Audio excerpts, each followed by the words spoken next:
Hey friends! So today is just gonna be a little bit of a just kind of update, chat, catch up, because there's a lot of things that's going on and that I'm excited about, but like no like one thing that warrants an entire video. Let's have a glass of whiskey. Welcome to those of you, the like 300 or so of you new subscribers that I have gotten in the last like month, most of which after Georgia and I did our collab. Welcome. Thank you for joining me. You guys have left some of the nicest comments I've had in a really long time, so thanks for hitting that subscribe button because holy shit, guys, I surpassed 14,000 subscribers. This has literally been a number that I've been trying to get to for 4 years. 4 years. I've been within like 13,400 to 13,600, and in the last like 2 months since like I said that I wanted to raise my subscriber count to over 14,000, I made it, and that's really exciting. Like, it was a long time coming. I feel like 13 usually is a lucky number for me, but not with subscribers. I don't know. I don't know, guys. I just don't know.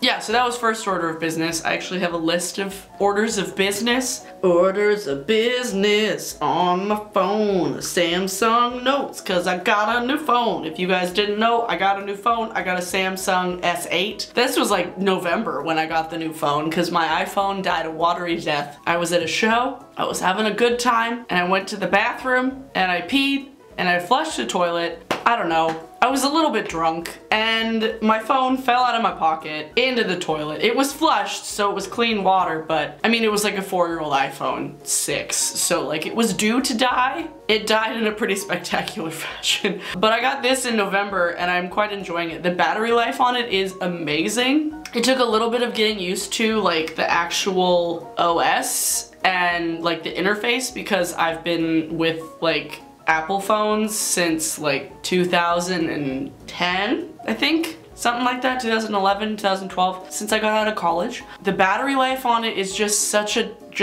upgrade for me personally, because nothing is more annoying than when my phone just dies for no reason. And my phone was just dying for no reason for the last year or so of having that iPhone, so yeah. I have a list of things I wanted to talk about. In case you guys didn't know, over the last couple of weeks I have been sick. I'm finally on like the tail end of it. It wasn't the flu. No flu for me. No pneumonia. It was just a really bad like upper respiratory infection or something. I don't know what it was, but like my boyfriend got it first and then I got it, and he still has it because his immune system is worse than mine. I was just taken all of the honey, tea, elderberry. I got this like tonic that was like elderberry, honey, and like apple cider vinegar, which is very strong. It was like fine if you just took like a little shot of it in the morning. Zicam. I lived off of Sudafed for a week, so yay! Thankfully I didn't need to buy it more than once because then they would have been thinking I was making meth. Because I have to get the good kind, the kind with actual pseudoephedrine, the kind that you make meth with. What other new things are happening? Before I get into like the really exciting stuff, I do want to mention some stuff I've bought over the last month. One really new, one not so new. The really new thing I managed to get my hands on, I finally got my hands on one of the Makeup Revolution Conceal and Define concealers. I think I will invest in one of the ColourPop ones as well because I like this, but it's almost more like quick drying than Shape Tape. It's good coverage and it's a very similar like texture and formula, but it almost like the amount of product you get in here is like a third of it, which is kind of weird. And also it smells like paint, so that's not the best. It looks good on my face, but I don't know. I just want to like try out some different concealers. Let me know of other drugstore concealers that have decent shade ranges that you guys have tried. My probably favorite concealer of all time is a UK brand, Collection Lasting Perfection Concealer. Nothing will outdo that. It was like £2. Like £2-3, so like $5. Like at one point I had like 3 of those, so any of my UK friends want to send me any of that shit, seriously, because it's so good. Like it's such a good concealer. And then one thing I bought in around Christmas time, I don't honestly remember. I bought myself a thing of the Olaplex No. 3 Hair Perfector. This is the like bond treatment that you put on damp hair before you shampoo and conditioner. So it's not a leave-in conditioner, it's a pre-wash treatment. And I've actually found that it has made my hair stronger. It wasn't necessarily the most moisturizing thing in the world, like my hair felt really soft afterwards, but I used to have a lot of issues with like when I was brushing my hair, like hair would break like out of my scalp, but like I don't brush my hair a lot, so it probably was just getting like really knotted, but I have too much hair anyway, so like I'm fine with like losing a little bit of hair for now. My hair doesn't fall out as much. My hair doesn't like come out in chunks as much with this, so that's exciting. I'm happy about that. I like this so far. Okay, more whiskey.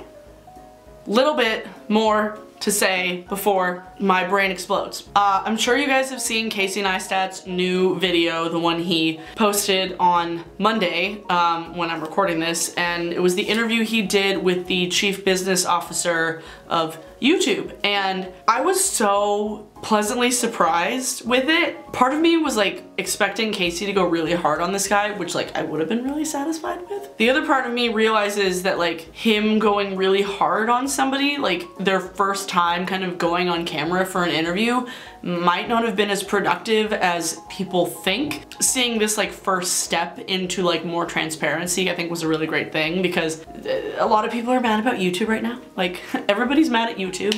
Yeah, if you haven't seen Casey's video, please go watch it, and please take it with a grain of salt. Please keep an open mind. Don't like instantly go in the comments and be like, oh, you went too soft, like he was just like beating around the bush. But like it also served as a way of like, this is what YouTube said on camera from an actual person. So it kind of works like evidence for future reference? I don't know. It would be interesting to see if other people on YouTube who are maybe more specifically news oriented, if they could do an interview with somebody from YouTube. I feel like it would be slightly different. Like this was kind of like, just like dipping the toes in the water, cause like I love Casey, but like he's not a news guy. As much as he wants to be, he's not a news guy. Now onto the exciting shit. So I get to see Typhoon this week, and I am going to lose my shit. The last time I saw Typhoon was the day that the Seahawks made it to the Super Bowl in 2014, and I literally haven't seen them since then. Their new record came out this year, but I heard it last year.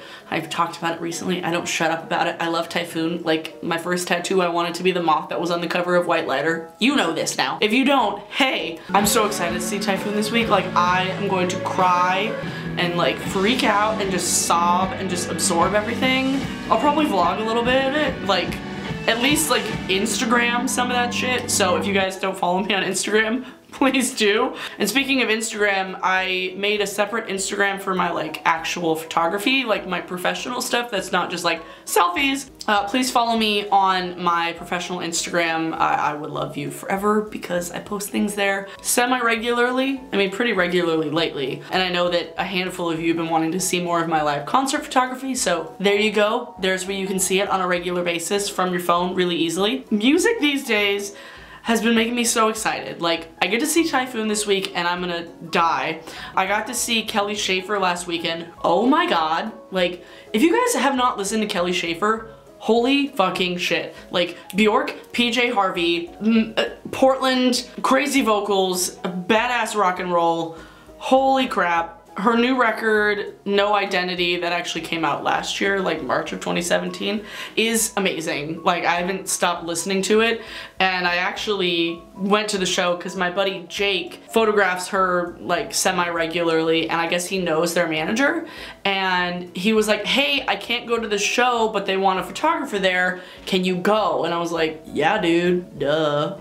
So it was like a dope show, like, oh my god. Pretty much all I've been listening to the last 3 days has been Kelly Schaefer, Typhoon, and Sleeping Lessons, because I'm working on their episode of Band in Seattle, and like those boys are like the nicest boys in the whole goddamn world. I fucking love them. Editing episodes is so much more fun when you like really like the music and also you really like the people. It's like they're all such lovely people and they love each other so much, and something about all the influences being like Modest Mouse and Death Cab for Cutie and The Shins and Radiohead and all of this, and like Phoenix and all of this music that like I really relate to and I really like, has this like other level of like, yeah, I like this, you know? Like Transatlanticism and Wolfgang Amadeus Phoenix are like two of my favorite albums of like forever. Hearing them reference those albums and those artists just makes me feel that much more connected to them as a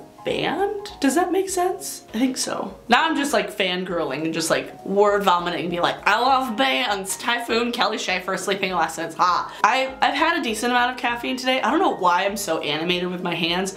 Part of me gets really animated with my hands when my nails are painted and I'm wearing my rings because I'm just like, look at all of the effort I put into my hands.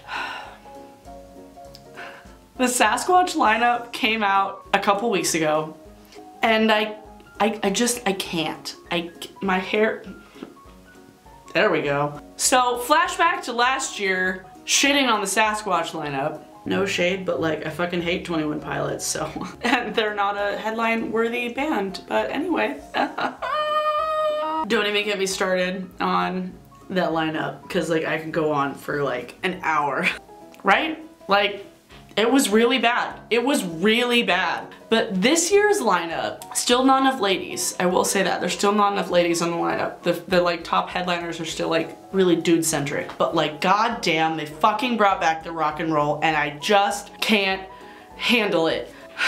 Bon Iver, Modest Mouse, The National, David Byrne, Tyler the Creator, Nico Case. I don't really care about Ray LaMontagne because like Ray LaMontagne, whatever, what year is it? 2006? Let me see, what else is the rest of the lineup? So 107.7 The End leaked it before it was technically announced. Part of me wonders if they did it on purpose because last year was such a dud and like people were so mad about the lineup that they were like, let's create some extra hype and leak it on purpose. Sasquatch, 2K16, 2K18. Early bird tickets sold out. Well, I didn't buy an early bird ticket because I never buy tickets. In case you guys didn't know, any of my new subscribers, I do concert photography on the regular and I photographed the Sasquatch Music Festival for the last 8 years. So that's a new thing that you know about me. I probably will end up doing like a festival makeup tutorial because I've gotten really inspired by like glitter lately. I think I want to do, let me know in the comments and leave me suggestions in the comments below because I want to do a like music festivals that you should invest your money in besides Coachella because the guy who owns and runs Coachella is a trash fire. He openly donates money to like LGBT hate groups and is like fervent conservative Republican who donates his money to terrible places. So he's just a bad person. And also Coachella has gotten so overpriced and so overhyped and like everything is about celebrity and about like Coachella fashion. So if you live in the States, even in the UK or Canada, and there's like music festivals in your respective areas that maybe don't get like this national hype, something like Pickathon in Idaho, but like Outside Lands in San Francisco. But if you live in an area where they have music festivals in the spring and summer, let me know in the comments below. Like I tend to be pretty up to date on like what festivals are coming up, but like I'm in the Pacific Northwest, so I'm kind of isolated. So if you live especially in like on the East Coast or in like the Southeast, Midwest, obviously I know about Lollapalooza and like Bonnaroo, but like smaller festivals, let me know like smaller festivals that happen around your state because I want to do like a whole video talking about like music festivals that you should invest your money in that aren't Coachella. I don't want to like kind of go on this like Coachella bashing thing because it's like anybody can go to a music festival for any reason they want, but I feel like the person that owns it and the person that controls what's happening is just not a good person to invest money in, personally. But Sasquatch lineup, holy fuck. Bon Iver, The National, Modest Mouse, David Byrne, Tyler the Creator, Ray LaMontagne, Anderson .Paak, Spoon, Grizzly Bear, Blast from the Past, Explosions in the Sky, Blast from the Past, Nico Case, fucking Blast from the Past, Vince Staples, amazing. I saw him a couple years ago at Sasquatch, TV on the Radio, Wolf Parade, all Blast from the Past, Shaky Graves, Tune Yards, Perfume Genius, Thundercat, and then Lizzo, Thunder Pussy, fucking Hooray for the Riff Raff, Typhoon is playing, Chastity Belt, Charlie Bliss. I haven't seen Tash Sultana, but I've heard really good things about Tash Sultana. But like, it's such a good lineup. Oh, like, I can't wait to not feel like a fucking elder surrounded by tweens, because that's what I felt like last year. This year, I'm just gonna be like, oh, my people. My like, indie rock crusty ass, emo, almost 30-year-olds. Cool. One last order of business. I want to talk about some videos that I have planned coming up. Finally a Patreon shit, now that I'm like not sick as a dog. Declutter, which needs a bit of planning, so that might not be my next video. Lush scents that really need to be perfumes that like have been scents of like bath bombs and soaps and stuff. So if you have any other Lush products that you feel like their scents would make really good perfumes, leave them in the comments below, because I am excited about that video because I feel like that was a really clever idea. And also let me know in the comments below if there are any other people that you feel like I should collab with. I have some ideas floating around in my head, but if there's people that you specifically think that like we would vibe well, or like there's ideas that you're like, yeah, you should do this with this person, leave that in the comments below, because that was fun, Georgia. I want to do more of those. Again, thanks for joining me, guys. New folks, you the best. It's the first time in like months that like looking at my YouTube numbers hasn't been just like wah wah. For today's song of the day, it's Holy Shotgun by Kelly Schaefer. This is like the second to last track off her record No Identity, and it is so good. She's like quirky singer-songwriter, but with like an edge. Please subscribe if you haven't already, if I have any other random people that are here from elsewhere. And then hit the little bell to get notified when I upload new things, because I upload semi-regularly, and that way you can see when new things are out. I do post on Twitter when new videos come out as well, so if you haven't followed me on Twitter, please do. I retweet a lot of memes and get ranty there too, so if you like ranty videos, I don't have ranty videos on Twitter, but I have rants. And then check out my last video that I did with Georgia. I did this like dope ass collab talking about like best and worst experiences working in customer service. I actually ran into my old boss from Hot Topic the other day, and like he's still as sweet as ever. Not all retail experiences are the worst. Thanks for watching, guys, and I will see you in my next video. Bye!